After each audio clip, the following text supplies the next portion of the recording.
Welcome to this video tutorial on how to backup and restore a Moodle ISU course. A course can be saved with some or all of its parts by using the same course backup. A teacher can create a backup or download an existing backup for safekeeping or for use on another Moodle site.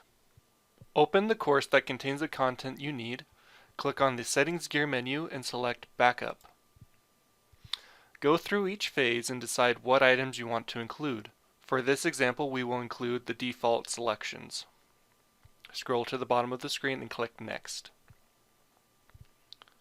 Similar to performing an import, at this point you can decide what activities and resources you'd like to select.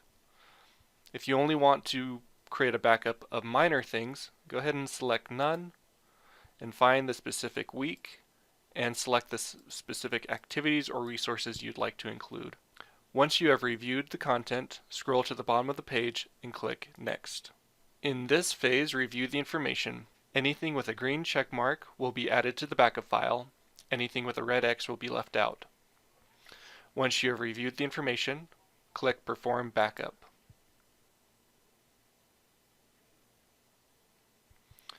If you run into any errors at this time, feel free to contact the ITRC.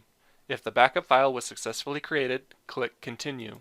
Find the course you'd like to download and select Download. This backup file you can then store on your computer, in Google Drive, or on Box for safekeeping. When you're ready to restore the content, go to Moodle ISU and find the new empty course. Go to the Settings gear menu and select Restore. On this page you can find your backup file. In this case, where it's in my downloads, I will just drag and drop it into the Import Backup File bin. Once it's loaded, I can select Restore. This will show me the information that is on the backup file, and I can select Continue. Because we are in the empty course, we're going to select Restore into this course and click Continue. On this page, we can still decide if we want to include or exclude anything. For this example, we'll keep the defaults and select Next. Once I reviewed this phase, I can click Next. This phase will show me everything that will be imported into the course, and I can click Perform Restore. If you run into any issues at this point, feel free to contact the ITRC.